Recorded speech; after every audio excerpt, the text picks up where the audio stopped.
বিশ্ব রাজনীতিতে অন্যতম দুই প্রতিদ্বন্দ্বী মার্কিন যুক্তরাষ্ট্র ও চীন উন্নয়ন আর প্রযুক্তিতে কেউ যেন কাউকে এক চুলো বেশি আগাতে দেবে না। যুক্তরাষ্ট্রকে টক্কর দিতে এবারও সেই ধারাবাহিকতা বজায় রেখেছে চীন। বিশ্ব সমুদ্র জুড়ে এক নতুন প্রতিযোগিতা শুরু করেছে শি জিনপিং।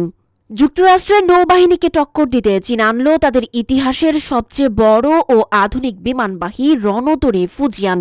নতুন এই যুদ্ধজাহাজ শুধু প্রযুক্তির দিক থেকেই নয়, কৌশলগতভাবেও যুক্তরাষ্ট্রের আধিপত্যের সরাসরি চ্যালেঞ্জ হিসেবে দেখা হচ্ছে।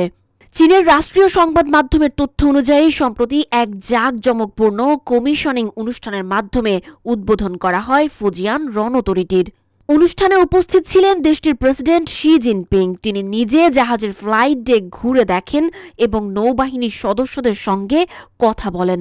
জাহাজের উড্ডয়ন ডেকে প্রদর্শন করা হয় চীনের আধুনিক যুদ্ধবিমান J-35, J-15 এবং KJ-600, যা চীনের সামরিক সক্ষমতার নতুন দিগন্ত উন্মোচন করছে।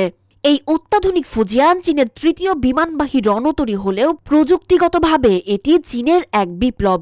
এতে যুক্ত করা হয়েছে ইলেকট্রোম্যাগনেটিক ক্যাটাপাল্ট সিস্টেম, যার মাধ্যমে বিদ্যুৎ চুম্বকের শক্তিতে যুদ্ধ বিমানগুলোকে দ্রুত ও অধিক ওজন সহ আকাশে ছুড়ে দেয়া যায়। এখন পর্যন্ত এই প্রযুক্তি কেবলমাত্র যুক্তরাষ্ট্রের সর্বাধুনিক জাহাজ ইউএস জেরাল্ড আর ফোর্ডে ছিল। ফলে বলা যায় চীন এখন সেই প্রযুক্তিগত স্তরে পা রেখেছে।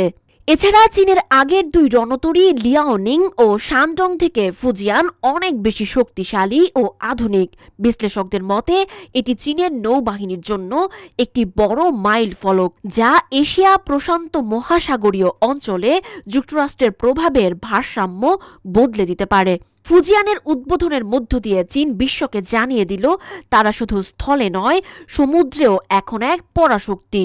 বিশ্বজুড়ে সামুদ্রিক ভারসাম্যে এই নতুন রণতরীর প্রভাব কেমন হবে তা জানতে এখন কেবল সময়ের অপেক্ষা।